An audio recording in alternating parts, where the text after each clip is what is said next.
ಕಾಂಗ್ರೆಸ್ನಲ್ಲಿನ ಅಧಿಕಾರ ಹಂಚಿಕೆ ಕಿತ್ತಾಟ ಸರ್ಕಾರದ ವರ್ಚಸ್ಸನ್ನೇ ಕುಗ್ಗಿಸುವ ಮಟ್ಟಕ್ಕೆ ಹೋಗಿದೆ. 2024ರ ಆರಂಭದಲ್ಲಿ ಸಿದ್ದರಾಮಯ್ಯ ನೇತೃತ್ವದ ಸರ್ಕಾರ ಹೊಂದಿದ್ದಂತಹ ಜನಪ್ರಿಯತೆ ಈಗ ಏಕಾಏಕಿ ಕುಸಿತ ಕಂಡಿದೆ. ಆಡಳಿತದ ಬಗ್ಗೆ ಅಸಮಾಧಾನವನ್ನ ವ್ಯಕ್ತಪಡಿಸಿರುವವರ ಸಂಖ್ಯೆ ಹೆಚ್ಚಳವಾಗಿರುವುದು ಸಿ ವೋಟರ್ ನಡೆಸಿರುವಂತಹ ಸಮೀಕ್ಷೆಯಿಂದ ಬಹಿರಂಗವಾಗಿದೆ. ಇನ್ನು 2024ರ ಜನವರಿಯಲ್ಲಿ ಸಿದ್ದರಾಮಯ್ಯ ಸರ್ಕಾರದ ಆಡಳಿತ ತೃಪ್ತಿಕರವಾಗಿದೆ ಎಂದವರ ಪ್ರಮಾಣ 30.3ರಷ್ಟಿತ್ತು. ಆದರೆ ಈಗ 2025ರ ನವೆಂಬರ್ ಕೊನೆಯ ವಾರದಲ್ಲಿ 26.9ಕ್ಕೆ ಇಳಿಕೆಯಾಗಿದೆ. ಮತ್ತೊಂದೆಡೆ ಸಿದ್ದರಾಮಯ್ಯ ಸರ್ಕಾರದ ಬಗ್ಗೆ ಖಂಡಿತವಾಗಿಯೂ ತೃಪ್ತಿ ಇಲ್ಲ ಅಂತ ಅಸಮಾಧಾನ ವ್ಯಕ್ತಪಡಿಸುವವರ ಪ್ರಮಾಣ ಹೆಚ್ಚಾಗಿದೆ.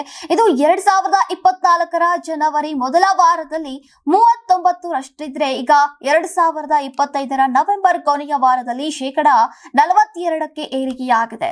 ಪ್ರಸಕ್ತ ಸನ್ನಿವೇಶದಲ್ಲಿ ಈಗ ಕರ್ನಾಟಕದಲ್ಲಿ ಮುಖ್ಯಮಂತ್ರಿ ಯಾರಾಗಬೇಕು ಎಂಬ ಸಮೀಕ್ಷೆಗೆ ಹೆಚ್ಚಿನವರು ಬಿಜೆಪಿ ಅಥವಾ ಎನ್ಡಿಎ ಅಂತ ಉತ್ತರಿಸುತ್ತಿದ್ದಾರೆ. ಬಿಜೆಪಿ ಅಥವಾ ಎನ್ಡಿಎ ನಾಯಕರು ಮುಖ್ಯಮಂತ್ರಿ ಆಗಬೇಕು ಅಂತ 47.2ರಷ್ಟು ಎಸ್ಸಿ ಸಮುದಾಯದವರು, 56.3ರಷ್ಟು ಎಸ್ಟಿ ಸಮುದಾಯದವರು, 59.3ರಷ್ಟು ಒಬಿಸಿ, 14.8ರಷ್ಟು ಮುಸ್ಲಿಂ ಅವರು ಒಲವನ್ನ ವ್ಯಕ್ತಪಡಿಸಿದ್ದಾರೆ. ಕಾಂಗ್ರೆಸ್ ಪಕ್ಷದ ವಿಚಾರಕ್ಕೆ ಬಂದ್ರೆ ಹಾಲಿ ಮುಖ್ಯಮಂತ್ರಿ ಸಿದ್ದರಾಮಯ್ಯನವರ ಪರ 41.7ರಷ್ಟು ಎಸ್ಸಿ ಸಮುದಾಯದವರು, 35.4ರಷ್ಟು ಎಸ್ಟಿ ಸಮುದಾಯದವರು, 63.3 ಒಬಿಸಿ, 74.9ರಷ್ಟು ಮುಸ್ಲಿಮರು ಒಲವನ್ನ ವ್ಯಕ್ತಪಡಿಸಿದ್ದಾರೆ. ಇನ್ನು ಕಾಂಗ್ರೆಸ್ ಪಕ್ಷದ ಇತರರಿಗೆ ಹೋಲಿಸಿದ್ರೆ ಸಿದ್ದರಾಮಯ್ಯನವರೇ ಫೇವರೇಟ್ ಆಗಿದ್ದಾರೆ.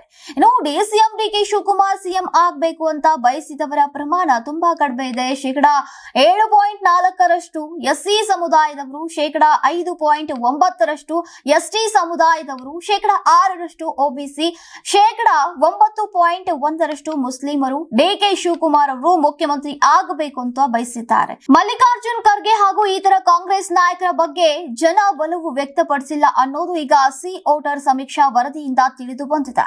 ನೀವು ಸಣ್ಣ ಆಗ್ಬೇಕಲ್ವಾ? ಅದು ಒಂದು ಉತ್ತಮ ಆಹಾರದಿಂದ ಸಣ್ಣ ಆಗ್ಬೇಕಲ್ವಾ? ಪ್ರತಿದಿನ ನಮ್ಮ ಜೀನಿ ಸ್ಲಿಮ್ ನ ಯೂಸ್ ಮಾಡಿ ಯಾವುದೇ ಸೈಡ್ ಎಫೆಕ್ಟ್ ಇಲ್ದಂಗೆ ನೀವು ಸಣ್ಣ ಆಗ್ತೀರಾ.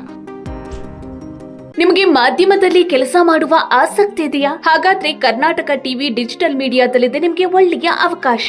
ಆಯ್ಕೆಯಾದವರಿಗೆ ಉಚಿತ ತರಬೇತಿ ಕೊಡ್ತೀವಿ. ತರಬೇತಿ ನಂತರ ಕೆಲಸ ಮಾಡುವ ಅವಕಾಶನೂ ಕೊಡ್ತೀವಿ. ಈ ಕೂಡಲೇ ನಿಮ್ಮ ಮಾಹಿತಿಯನ್ನ ಮೇಲ್ ಮಾಡಿ.